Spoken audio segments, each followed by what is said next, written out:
नमस्कार, इंडिया खबर नाउ में आपका स्वागत है। बागेश्वर जिले के चौगांव छीना में जल जंगल जमीनों को बचाने के लिए विजय रावत के नेतृत्व में गांववासी पिछले 3 सालों से क्षेत्र में ग्राम देवता भूमिया देवता की पूजा के साथ पर्यावरण बचाने का कार्यक्रम चला रहे हैं। पर्यावरण बचाओ कार्यक्रम में चौगांव छीना की ग्रामीण महिलाएं भी गांव की विरासत धारे और नोलों का संरक्षण करने की सरकार से अपील भी कर रहे हैं।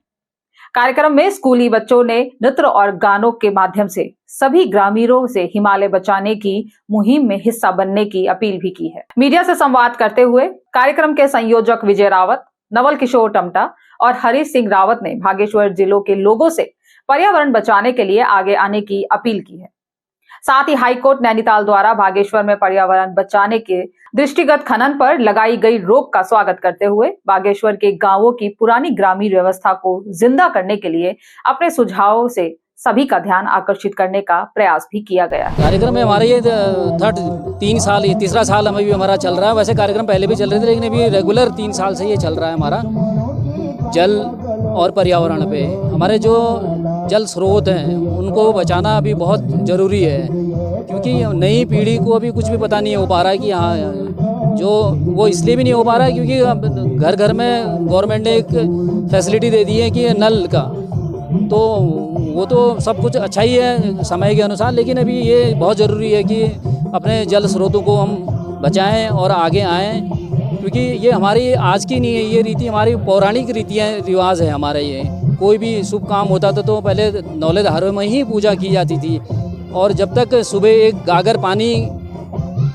के लेके आते थे तभी वो चाय या खाना तब हमारा बनता था। तो वो चीज़ें हमारी धीरे धीरे ये सारी चीज़ें लुप्त हो रही हैं। तो मैं तो ये एक संदेश हमारा देवलधार चौगांव छीना जिला बागेश्वर, तो यहाँ से एक ये हमारे एक शुभ संकल्प है, सबके लिए है, ये पूरे उत्तराखंड पूरा विश्व के लिए है कि ये जो क्षेत्र हमारे बहुत ही वंचित क्षेत्र हैं जहाँ पानी की भी प्राप्ति नहीं है, हम तो ये चाहते हैं कि वहाँ भी हमारा शुभ संकल्प पहुँचे और उनको भी उस पानी की जो समस्या उनके वहाँ हो रही है, तो जल विष्णु भगवान से हमारी यही प्रार्थना है कि उनकी समस्या भी बहुत जल्दी से जल्दी भगवान उनकी क्लियर अच्छा करे उनको। और जन प्रतिनिधि से मेरा एक विशेष अनुरोध है कि वो अपने क्षेत्र में जल स्रोतों को ज़रूर उनका संरक्षण करें, उनको देखें, उसके आसपास उसकी सफाई रखें, थोड़ा पेड़ पौधों का भी उस पर हमने रखा था प्रोग्राम और वो भी करें, तो तभी ये सब कुछ बच पाएगा। और रहा सवाल इस बात का कि हम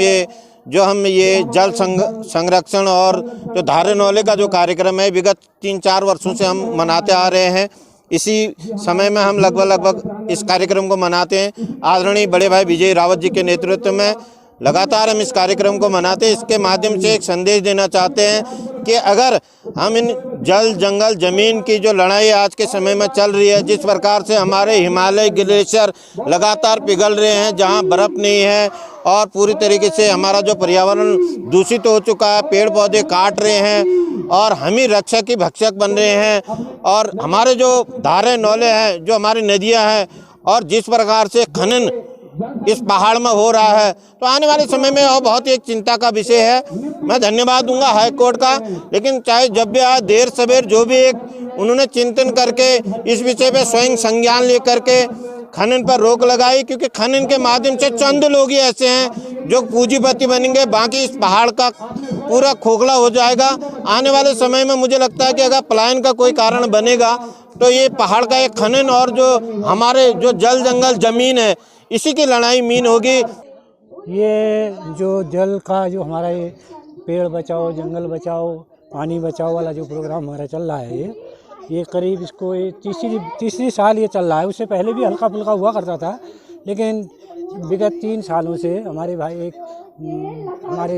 हैं जो दिल्ली में रहते हैं, लेकिन पहाड़ के प्रति काफ़ी वो संवेदनशील हैं यहाँ के प्रति, तो उन्होंने इस प्रोग्राम को एक बड़े आयोजन के रूप में यहाँ पर रखा, और तब से हम लगातार हर वर्ष इस पर्व को लगभग इसी महीने माघ के महीने में ये भूमि मंदिर में यहाँ पर खिचड़ी भी हो जाती है, और थोड़ा पानी के संदर्भ में, पर्यावरण के संदर्भ में, ज़मीन के संदर्भ में, जंगल के संदर्भ में, इन सब बातों पर यहाँ पर विस्तृत रूप से चर्चा भी होती है, संदेश भी देते हैं, और हमारे स्कूल के बच्चे भी इस प्रोग्राम में हमारे क्षेत्र के लोग भी इन सारे कार्यों में यहाँ पर भरपूर इसको सहयोग करते हैं। खनन पर प्रतिबंध तो बहुत अच्छी बात है, लेकिन कुछ खनन ऐसे हैं जैसे खड़िया के हैं। खड़िया तो इन्होंने खनन क्या दोहन, बिल्कुल पहाड़ का दोहन इस कदर कर रहे हैं ये, जैसे कि कोई विदेशी आक्रांता हुए हों। इस देश को यहाँ से ऐसे खड़िया लूट रहे हैं और हमारी ज़मीन को, हमारे जंगलों को, हमारे खेतों को सब बर्बाद कर रहे हैं।